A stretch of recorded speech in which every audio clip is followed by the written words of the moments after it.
All right, we're going to go ahead and continue with our post-race media availabilities. We've now been joined by our race-winning team. We're joined here by Justin Marks, who's the owner of Trackhouse Racing, and the race-winning crew chief, Stephen Doran. We will go ahead and take questions. If you have questions for Justin or Stephen, go ahead and raise your hand. We're going to work to get a microphone to you. And who would like to kick us off? All right, we'll start up front with Jordan.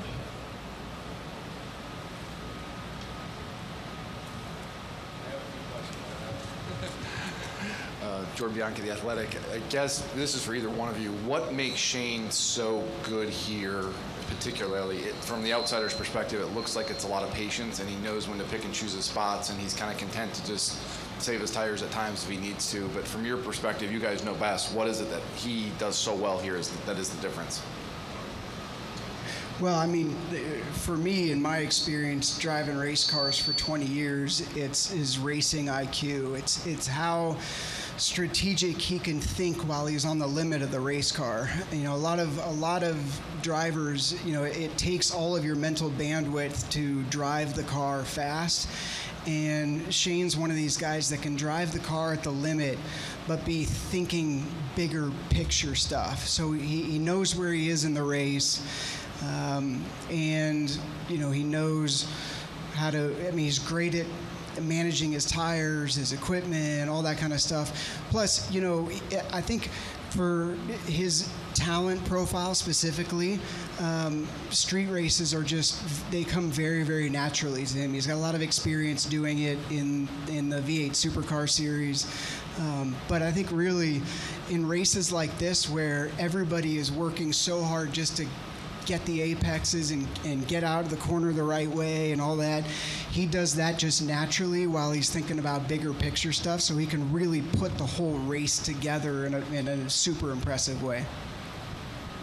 Yeah, just to add to what Justin said, like you watch him and he's like a machine out there. He makes no mistakes and he just waits till somebody misses an apex in front of him and he pounces on them, and he just drives through the field. You saw it yesterday and today. His laps are so consistent, and that's part of why he saves his tires so well. He is coming in here now, you know, he's a road course guy, and the emphasis for you guys, has it been the road courses? Like, that is how we're going to punch our playoff ticket. We need to maximize our opportunities on that, and, you know, the ovals are the ovals, but it's about road courses at the end of the day. Well, I think it's a unique project with Shane, and you know, I wouldn't do this, or we wouldn't be doing this if we thought, okay, we can go win road courses and then we just know we're not going to run that good on the ovals because he's never done it before. At this level of the game, you have to be a complete package, and for his level of intelligence and how he studies and how he adapts and how he learns, there's a real opportunity here for him to figure the ovals out and get fast at the ovals and be a complete Cup driver. I think we've seen him coming that way just in the last month and a half. I mean, he's pretty consistently top 20 now on the ovals when he started, you know, running kind of like 32nd. And I think that development is just going to continue. So, you know, I think when you think about the project, it's like, okay, we've got somebody who's talented and that we can make a Cup driver out of, and while he learns in the meantime, we can win a ton of road courses and punch that ticket to the playoffs and give our sponsors a ton of return for their investment. But last question, there's a bit of news this week, obviously, with the team, Suarez not returning next year. Your comment on that, and then why make this change, and why is he not had the results that the other teammates have had?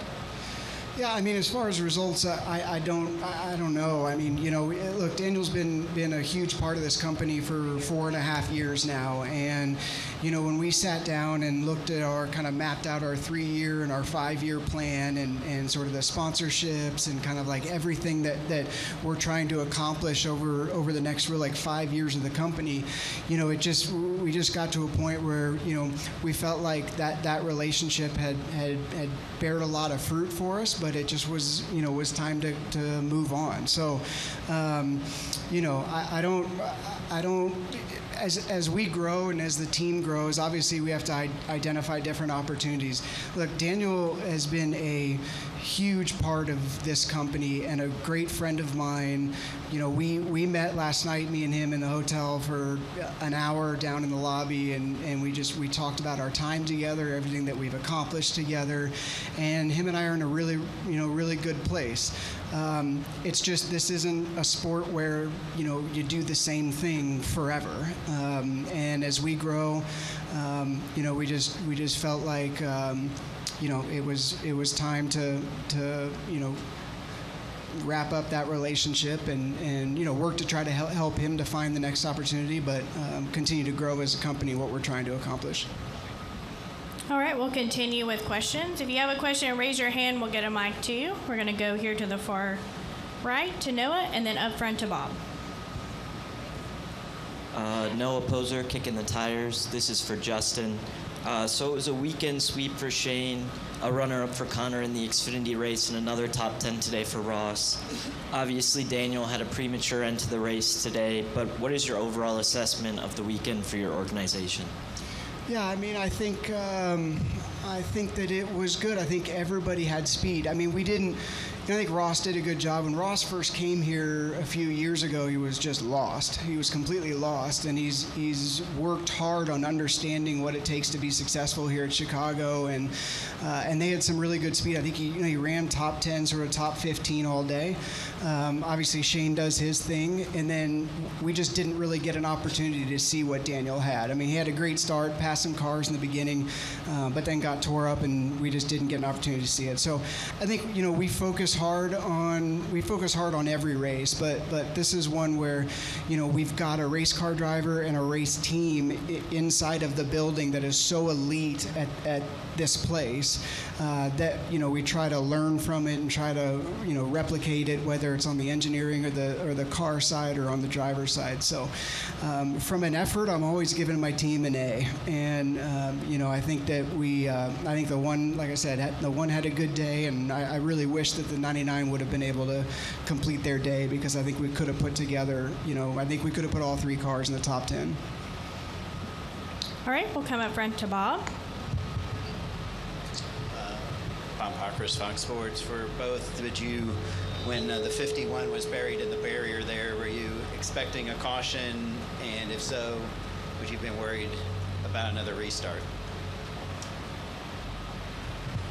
I really wasn't too worried. I saw where we were on the track. I knew there was weather coming, but was very glad to see we crossed the line before it came out. All right, additional questions? Okay, we're gonna go here and then up front to Kelly. Go ahead. Brian Twining, Bethworth Media Group. Shortly there before the end of stage one, you guys had originally planned to stay out. Was that kind of code talk, or was it a legit, like, last second pivot to bring Shane down pit road? I wouldn't say it was code, but I did see how many pit the lap before. Didn't want to get buried behind them, so kind of a last minute call, but we knew that was in the cards if a bunch of them came. All right, Kelly.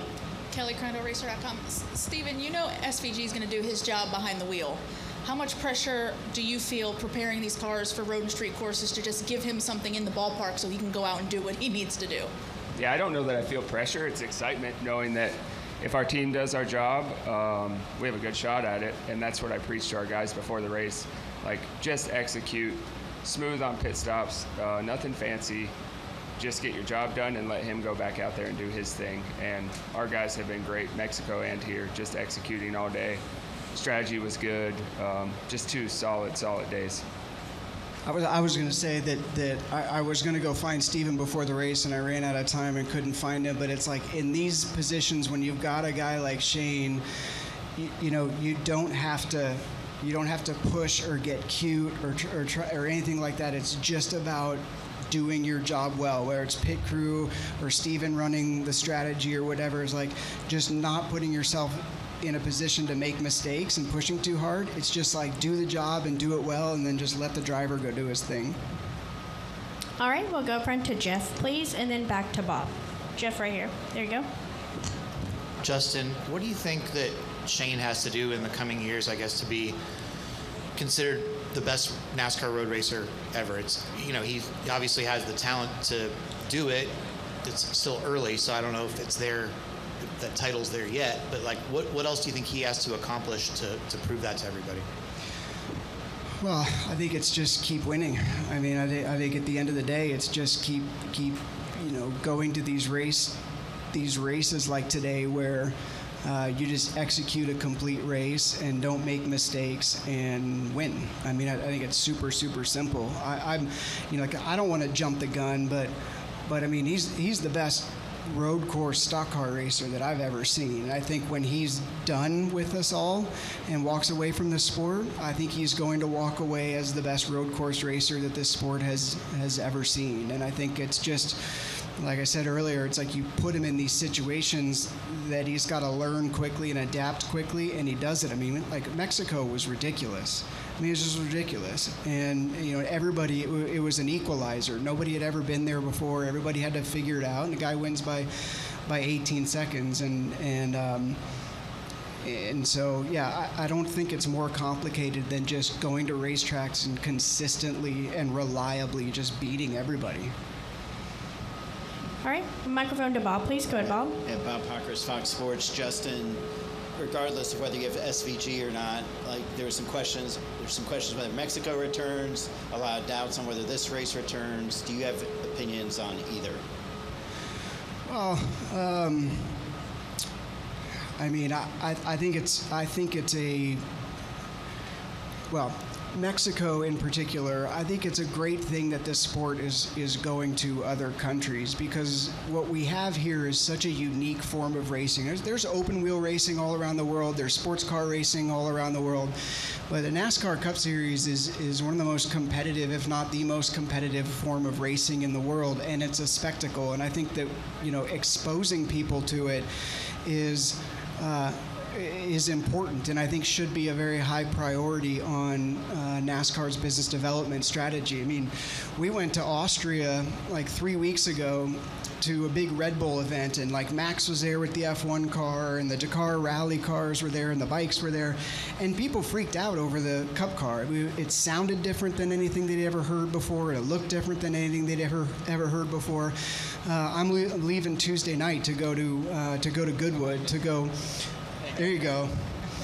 I'm leaving on Thursday night to go to Goodwood and make a couple runs up the hill in the Cup car. So I think, I think it's incredibly important. I also think that in general, street races are something that this sport should commit to wherever it is, whether it's in Chicago or San Diego or wherever it is, because I've always been a fan of finding ways to take the product to the people. If you can take what we do and plop it right in the middle of a city so people can come see it that have never seen a race before, I think that can only be good for the sport. So I've got a soft place in my heart for road racing. It's what I did for 20 years. It's what I love. And this sport's been doing it for a long time, and I think these are important initiatives. I know they're expensive. I know NASCAR doesn't really make any money doing it, but there's a bigger picture it's solving for, and that's exposing this sport to more and more people who have not seen it before. All right. Any final questions for Justin or Stephen? All right. Justin, Stephen, thank you for spending time with us. Congratulations again. You are excused. We will continue now with our race winner, Shane van Gisbergen. Shane, congratulations on your win, a sweep for the weekend. When you got out of the car, you said, "I love this place." What means so much to you about being here in Chicago?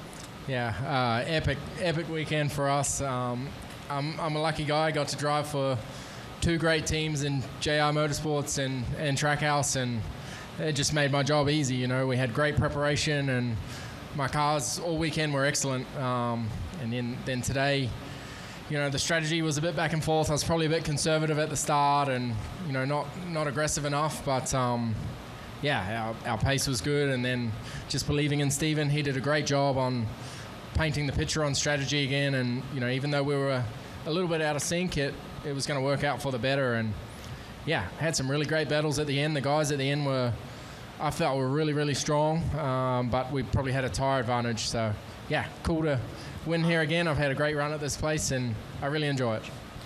All right, we're going to go ahead and open for questions. I know we have several for Shane. We're going to start up front here with Jeff, and then we'll work our way back to Dalton. You had to go to the care center yesterday when you got overheated. Did you feel 100% today? What was your energy level like? Yeah, I was good today. This is my third Red Bull of the day. But just yesterday, I cooked. I don't do well in the heat, and then it went wrong yesterday with the cool suit failing, and just, it failed from the start. It never got going. And then in stage 3, I managed to get the water flowing, but it didn't cool down. So my body temp was just screaming. So, yeah, once I got some aircon and just cooled down, and, yeah, I felt pretty good last night after a lot of fluids. Woke up this morning and just kept drinking as much as I could. And, I'm not perfect, but I was really good in the car. And again, now I'm hot, but I felt really good the whole race. All right, Dalton, go ahead. Hey, Shane. Dalton Hub was a fun stretch in the back over here. You are now, in just 2 years, now the most winningest foreign-born driver in the NASCAR Cup Series. When you hear that, what is your reaction, especially when you take into account all the names from other venues of motorsport that have come here and tried this type of racing? Yeah, that's a very special stat. That's why I'm here, I guess. Justin took a massive chance on me to bring me over, and as I've said many times, these races are like a holiday to me. It's the road, the ovals where I'm really focused and getting better and better, and I come here and there's no stress. That people probably think there's more stress and expectation on us, but I kind of just get excited by it and love driving, and it's the ovals where I know I'm getting better, and I'm not stressed about it and I'm not forcing it, but I love trying to progress and get better and better. But yeah, to be a foreigner here, there's not many of us who have broken into the sport and stayed here for too long, and pretty cool to be here, that's for sure. All right, go ahead. One of the things that we noticed when you spoke on how you were a bit conservative in the beginning and then you had to get in sync with Stephen, we noticed what seems to be like a telepathy with your whole team, your whole entire team, everybody with Stephen. I want you to speak more to that because we saw how things went in Mexico. We see how things went in Chicago, and as you're moving forward, let's talk about the telepathy of how y'all work together in the communicative way that you were a little conservative, then you got in sync, and it just took off from there. Yeah, our team has been really cool to be a part of this year, the 88 guys and girls. The start of the year was pretty rough for us, and, we didn't do well at COTA where we thought we would, and it just, we've just been getting better and better, and just the atmosphere of the guys and how focused they are, and on the grid or on the start line there after the race, seeing how much it means to everyone that's why we do it, how stoked everyone was, and even having JP back who hurt himself at Pocono, just such a valuable member of our team, and I know that his body's pretty beat up, and to get in there and no complaints and say he's not hurting, to do what he did on the tires there on the rear end was epic. So yeah, as a team, the 88 team, it's really cool to be a part of it. All right, we'll come up to Bob, please. Bob Pockris, Fox Sports. I don't know if you know, but on the lap before you took the white, Cody Ware was buried in the tires. I don't know if you probably haven't seen a replay or anything, but like if there was another restart, do you feel confident you would have held off Gibbs again? I think Tyler Reddick was the one I was worried about, right? But yeah, there was a tire carcass on the exit of 6, and there was a yellow flag or blue flag they have here, and that's. When they didn't put it out for 2 laps, I figured that they were just doing everything they could to get the race finished before the lightning hold. I feel like you never know what's going to happen here with yellows, and when they left the tire carcass, I thought, okay, they're going to try and finish this race before weather affects it. And when you're in the lead like that, you're just begging for the white flag to come out and to get to it. And I came out of the last corner and just saw a heap of smoke straight ahead at turn 6, and I just held my breath until I crossed the line, really. And yeah, when I got the white flag, I came around the next couple of corners and the yellow come out. So it was a massive relief. But you never know if they're going to throw the yellow and try and have an exciting finish, All right, any final questions? We'll come to Reed, and then we'll go right here. Reed Spencer with the NASCAR Wire. Even though he fell out later, were you worried about McDowell after he got you on the start? Yes and no. Like, I wasn't pushing too hard at that stage. His car was really good, but he looked like he was struggling to put it together. And yeah, I kind of had his speed, but when I get close to him, I get hot. So I was kind of just managing and waiting. But I think the guys at the end were a lot faster than him. Like, he was decent, but really the Toyotas and those drivers were really strong at the end, and they were a bit faster than him, I think. So, but it would have been interesting to see how it played out. All right, go ahead. Brian Sandalo, Chicago Sun-Times. 2 wins here in 3 years. How much has this track, this city, kind of changed your career? Yeah, I've said that a few times this week. This joint, it's changed my life, you know. I didn't have any plans to do more NASCAR races when I first came over here, and I never thought I'd be in NASCAR full time. So, yeah, it's pretty special here. Some good memories and some good races. I love the track, and it's a cool place to come to. You know, you feel a nice vibe. You feel a good vibe in the mornings walking to the track with the fans, and it's pretty unique like that. And yeah, I enjoy it. I hope it stays next year. But as the guys were saying when I arrived, I'm biased, obviously. I love street circuits, but if we go to a new place, I'm all for that as well. All right, we'll go to Gluck right here. I just want to clarify something you said a couple minutes ago. So you're talking about the last lap, you come out of 12, and you're looking all the way down the front stretch, and you see smoke in 6, so you're like, oh crap, like that's when you're like, I just got to get to the white right now. Yeah, I shat myself. When I come around the corner, I saw he mustn't have been long in the fence, and then there's just a whole bunch of smoke, and yeah, you just panic because it's different to the lap before. I think, oh shit, what's happened there? And then, yeah, as soon as I got to the line, you know, you're fine, but that 4 seconds to the line, I was in full panic mode trying to get to the line as quick as I could. Thank you. Just get one more. The last lap is driven under caution. What's going through your mind? What are you looking at as you're absorbing that you've won here again? Yeah, I tried to not get caught up in it. The spotters started celebrating, and I'm just like, guys, just let's get to the line first, you know. And I just drove around, tried not to make any mistakes, and you know, because there's safety trucks all over the place and so much debris. So yeah, I just cruised and then celebrated when we got to the line. All right, we'll take our final questions over here. Hi, Victoria Beaver, Road and Track. With next week being a road course again, you have a decent possibility of tying for the most wins on the season. What does that mean as someone who's still developing on ovals to get that done just on the road courses?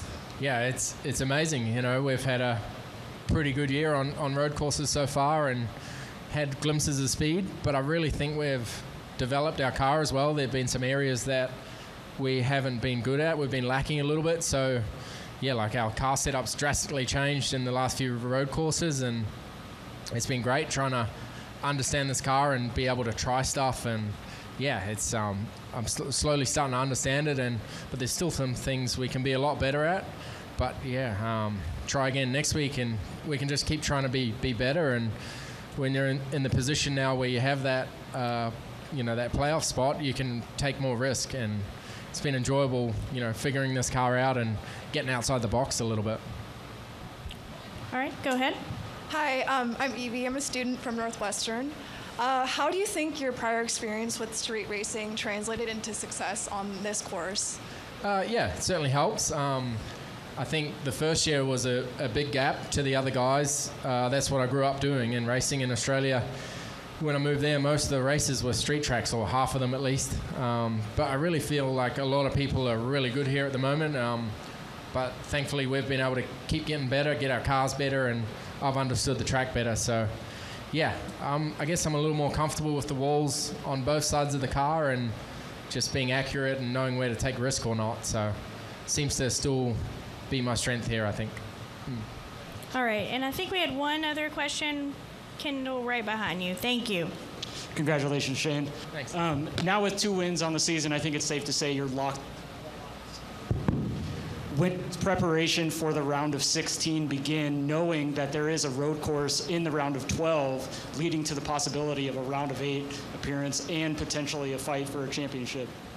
Yeah, it's that first round's going to be very difficult. It's got one track I haven't been to, Gateway. It's got my favorite oval in it, Darlington. I love that place. And then Bristol, which is what I've found the most difficult track. Like, I feel like I may as well be driving the other way there. It's so hard. So it's some pretty difficult places for me. But yeah, I feel like we're making still massive leaps on the oval, and there's still a few weeks left to keep getting better. So yeah, just got to keep our heads down and try and keep pushing through. All right, Shane, congratulations again on the win, and we wish you the best of luck next week in Sonoma. Thank you. All right.